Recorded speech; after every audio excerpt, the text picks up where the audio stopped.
Hello everybody and welcome back to my channel. As you can tell by the title, I'm here for another reading wrap up. It's already been a month since my last one, which is crazy. I know that I said I will upload the next one early on into the month, and I know it's already been over a week. I was gonna like get ready and be presentable, put makeup on for this video, and I just didn't get the time, which is really annoying. And I'm not going out or anything, so I just thought, no makeup, I'll just film this video, why not? So it's about the books at the end of the day. I'm really excited to share all the books that I've read this month with you guys. I read 11 books, which is crazy compared to 7 last year, I think. I DNF'd one, but I'm not going to talk about that. So yeah, let me show you all the ones that I've read. Insane. But yeah, I have a lot to say about all these books, so I'm really excited. Without further ado, let's dive right in. I just realised I have this huge spot on the side of my face, which I didn't realise, so ignore that, everyone. I start off with the first book that I read in 2023. I technically started it on 30th of December, but I finished it in January. And that book is Normal People. And this is by Sally Rooney, and I'm sure everyone's heard about this book. It is so popular. I had heard about it quite a while before, and I saw it in a charity shop for like £1, so I was like, why not? So yeah, I finished it in 2-3 days. I rated it 3 or 3.5 stars, I want to say. So yeah, it was a good book. It was quite a quick read. The no speech marks really threw me off. I got used to it. It's a very character-driven book, so there's not really a plot to it. It's just kind of got a message. About friendship, relationships, kind of like friends to lovers, but also toxic. Like, yeah, I didn't really connect with the characters that much, so it wasn't like a very emotional kind of deep book for me. The message was quite nice in a sense that, you know, a lot of people I'm sure can relate to this book and would rate it, you know, much higher. But yeah, I don't think it was just a book for me. I think you either love it or you just don't care for it. And I think it was a good book, but it definitely wasn't the best or one of my favourites by far. So yeah, 3 stars for Normal People. Okay, the next, I read books in between this, but it's just, I'm going to just show all of them now because it's a series. And I'm sure you probably know if you've seen my last video which series it is because I finished it. I finished the Shut Me series. Oh my god. So I read the first 2 in December. I didn't actually think I'd finish it in January, but I finished it in like a week. The last 5 books. Amazing. 4.5 stars for this series. So good, so fast paced. Just everything about it was really good. I think the last 2 books disappointed me a little bit. Like the ending, I just wanted there to be a bit more. So yeah, I'm glad the ending was good, but I just wish there was a bit more to give. I rated Restore Me 5 stars and the rest 4. Do you know why? I think that one was just, I got through it so much quicker than the rest for some reason. And Believe Me was just like a novella, which I didn't have to read because I didn't read any of the other novellas, but it was just like closure at the end, so I thought I would read it. And yeah, it was really cute, but again, I just wish there was more to give. That's why I didn't rate it at 5 stars. But other than that, beautiful series. I highly recommend if you're just beginning reading, or just a beginner in, you know, fantasy dystopian, or just, yeah, in general. So yeah, really liked this series. Yeah, I'm gonna kind of get through the lower rating books first, just because I wanna save the best for last. So this was just a book I got for Christmas. I thought I'd just read it. This is A House on Mango Street by Sandra Cisneros, and I rated this, I think, 2 stars, or even a 1. It's not that I hated it, it was just like, it was just like a series of vignettes about this girl and her adventure for, I think, moving from Mexico to America. And it was just like, it was basically like 2 pages per chapter. I didn't care for it much, to be honest. You know, it didn't have a plot. It wasn't very interesting to me. Like, although it did like dive right into the story, I don't know, I just, yeah, it wasn't for me. I can see why people would like it, but I rated this 2 stars, I think.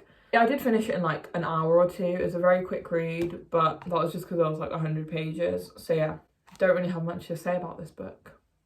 I don't really recommend it. Okay, so my first 5-star book, I think this is my first 5-star book ever. Or of the year, obviously, but I think that I've ever read like a proper 5-star book. Like no book had ever made me feel the way this book did until I read it. And that is The Stationery Shop of Tehran. This book was unreal. Like, unreal. Basically a love story about a girl and boy in Tehran, and they met in the stationery shop, of course. But it was kind of like a flashback. Like the start was a flash forward of the woman, the girl Roya. She'd grown up, you know, she'd moved to America, and to a flash forward of her and her story and how she met him. And basically just, I don't want to spoil it, but there was like a plot twist, and it made me cry. It was a really, really beautiful book. It was written really well, just understood it so well. I really highly recommend this book, even if you're not Iranian. It's just an amazing love story, and it's very eye-opening as well about, you know, the situation in Tehran, you know, back in the 1950s, actually, before the revolution, you know, what was going on, stuff like that. Yeah, really, really recommend this book. 5 stars for sure. So I didn't think it would get any better from there. Like after that, I was like, you know what, that's gonna be my only 5-star book of the month. But no, I was wrong. It gets better. And this is where I came to discover probably my favourite book ever as of right now, like my favourite book of all time. That is The Ballad of Never After. Look how beautiful this cover is, first of all. The actual book inside this is unreal. Like, what? Stunning.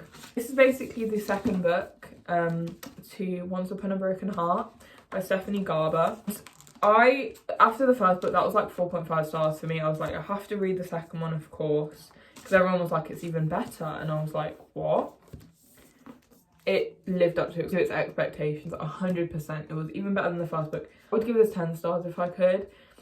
Her writing is amazing. Like, the world is so beautiful. Like, I felt like I was there. Still think about it. It's been like a month since I've read it, and I think about it to this day, and the world was beautiful. The setting of everything, it couldn't be more perfect. And the ending was so sad. Like, I didn't cry, but I felt it inside, if that makes sense. And there's going to be a third book because I need to know. Like, there's such a big cliffhanger at the end.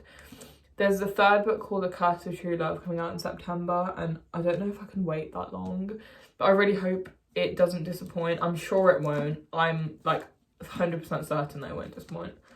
This book was amazing.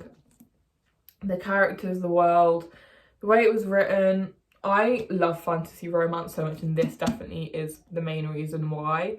I definitely want to get into more books like these because, I don't know, like I finished this at like 12 at night. I was almost finished at 10. I was like, I'm going to finish it tonight. I was like thinking about it for the next hour or so just after that, and I was like, I fell asleep at like 2 a.m. Yeah. If you haven't read the first book of this, highly recommend Once Upon a Broken Heart. It was in my December wrap-up, and then read this one. It will not disappoint. And apparently you should read the Caraval trilogy before this. I hadn't read that at all, so it's still fine to go into this series. But if you haven't read any of them yet, then I recommend reading the Caraval trilogy. Apparently that's what people have said. But yeah, you can go into these 2 books blind as well. It doesn't make a difference, but yeah.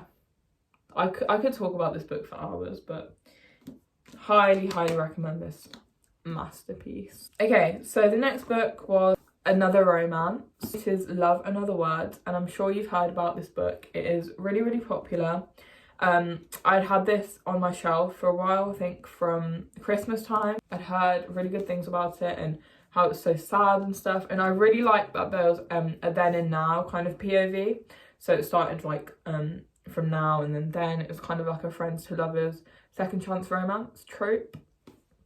And yeah, it was a really, really cute book. I rate this 4 stars.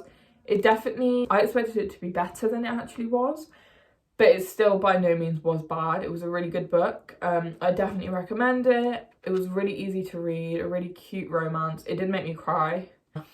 It was a very cute book, and yeah, I think that's all I have to say about this. Okay, the final book, and this was a DNF. I thought I would really like it, but unfortunately I didn't. This is Tehran, Lipstick and Loopholes. This is kind of about her and her experience in Tehran. I think she's French and she's renewing her passport and just her experiences along the way and stuff. So yeah, I think I got 100 pages into this book and I DNF'd it because I don't know, like I understood it and what was going on, but it wasn't interesting. It was very boring to me. I thought I would really like it because, you know, I relate, I'm Iranian, the setting, all of that. It just wasn't as good as, you know, the stationery shop of Tehran was. But yeah, this was a 2 stars, I think. Obviously, I didn't finish it, but I don't think there would have been like a proper plot anyway. It was more just an adventure kind of vibe.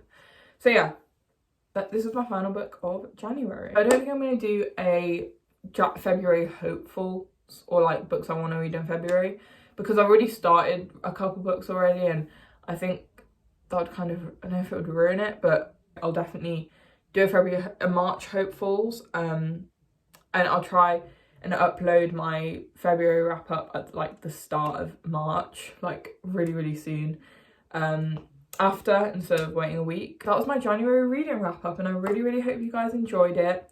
I think my next video again will be my February reading wrap up, or like a vlog if I do one. I did go to London this weekend, which I should have, it would have been a really good vlog.